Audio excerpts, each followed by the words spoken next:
Well, let's continue here tonight. A Gift of the Givers, the non-governmental organization, has been assisting in as far as providing relief to the victims of the floods. The foundation saying as early as yesterday that it's been inundated with calls from the province requesting assistance. Well, let's speak to the Gift of the Givers, Dr. Imtiaz Sooliman. He, of course, is also the founder of the organization.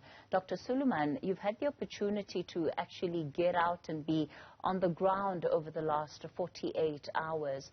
What would you say are the key challenges that you've been able to identify in as far as providing relief measures to the situation? Good evening, Kathy. Too many people need assistance too quickly. That's a big challenge. Everybody is stressed out. The one point we need to remember is everybody is seeing the big infrastructure damage, the highways, the electrical substations, the buildings have fallen down. But the one part that's not palpable is the part of the emotions. People have been severely traumatized. Those who have lost lives, those who are sitting near a stream, and the stream becomes a river within minutes, and trying to catch a child or a family person being washed away, and watching all your life possessions being washed away. So trauma has been an emotional, and trauma has been a huge issue in this disaster. And then, of course, in that kind of situation, when people lose everything, they're looking for hope. And when you start coming on and the word starts spreading that your team's on site, you start getting calls from everywhere. Everybody wants something.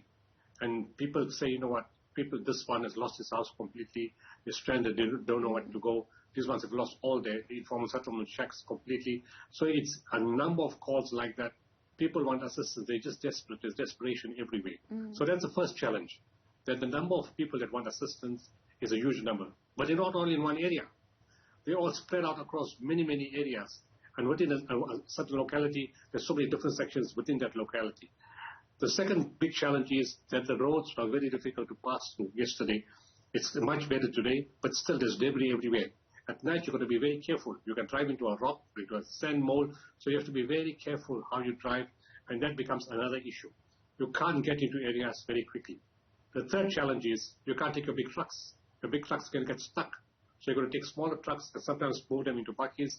So everything now takes much longer to deliver, and people are waiting. They want stuff faster. And then the other challenge is sometimes the networks are not working, so you can't get contact with your people.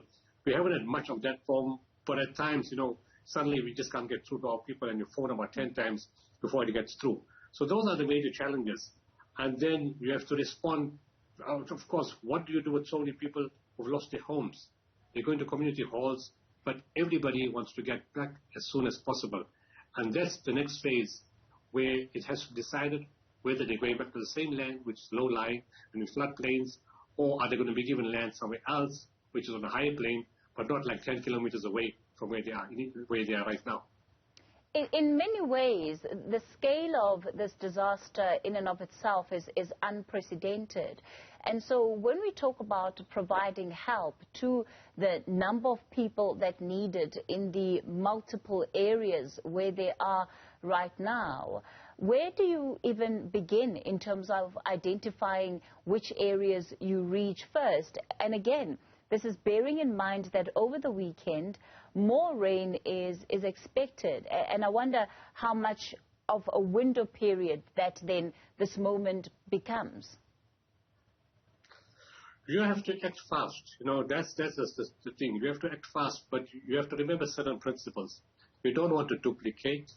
You don't act, you want to make sure that the right people get assistance in the right place as soon as possible. Our advantage is, we're not setting this thing up like 48 hours ago. We're doing this for 30 years. We've done the cyclone Idai and the floods that we had in April 2019. And those networks are still there. Then we had the similar unrest in July of last year. We used the same networks.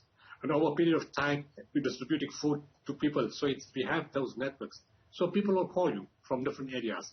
Because of that kind of network, we could get feedback and physically visit sites from Hillcrest, Maiden Hill, Pinetown, Claremont in New Germany, Vedelum, Tongaat, Phoenix, parts of Chatsworth, Merebank, Isipingo, Kingsway, Amzinto, Port Shepstone, and Pietermaritzburg. And in all those areas, and we could see from the feedback, what's required more. And then in addition to that, because our relationship with municipalities and disaster management, Etequini municipality said, look, they need 500 families that need support, and these are the areas. They gave us the list. And when you go to a certain area, they tell us, no, okay, don't go there anymore.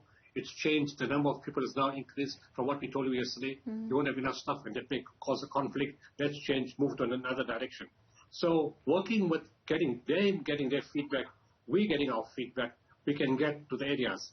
And there's always a spiritual element to what we do. It's always guided. There's something people may not understand. But we always pointed in the right direction. Actually, the first call came at 5 a.m. yesterday morning. And the person who calls and says, you people were here last week, and you gave us some food parcels in our area. That was in Tonga, in Flamingo Heights. And he said, one of the ladies that was in the queue, she got caught up in the car with 3 grandchildren and got washed away. And they said, please come here. So our teams went there first to Tonga. They, of course, didn't remember the lady because we can't remember everybody we see in the queue. But at that point, the lady was recovered and 2 of the children. And they knew it was the same area that we just delivered on the 1st of April, and the same houses that we've been to. Those people are mostly pensioners. They were in shock. The water was 1 meter high in their flats, at very short notice, and they had to be evacuated. And these are the kind of stories that you pick up from everywhere. And then somebody else will call us, but we need help in Isipingo. There's so much of need in this area. So as the calls come in, you try to go within a straight line. Tonga, Verulam, Phoenix, coming towards Durban, towards Isipingo. Along the line, you treat KwaMashu. When you come to Isipingo's side, you do in Amlazi. So you catch other different areas, and you send different teams. And you have other people who are calling you, have worked with you before, and they're reliable, they're credible. Otherwise, there's no point taking the call. It's people you've worked with before, they've never let you down, they're accurate with the information, and they have their own networks or their own volunteers who can help you speed up the process. So that's the way we operate. But we can't get to all the areas at the same time. And whilst we're doing this, another challenge came. The water is the problem in Durban right now. The purification plants are not working. So you now have the added challenge of giving water to even those people who are not caught up in the floods, because there's no water to buy. Sure. It's going to be a tough couple of days, Dr. Sooliman, as we head into the Easter weekend. He is the founder of Gift of the Givers, and undoubtedly you'll be hearing a lot more from him about the operations that they're currently involved with in as far as assisting and providing relief for those who need it most in KZN right now.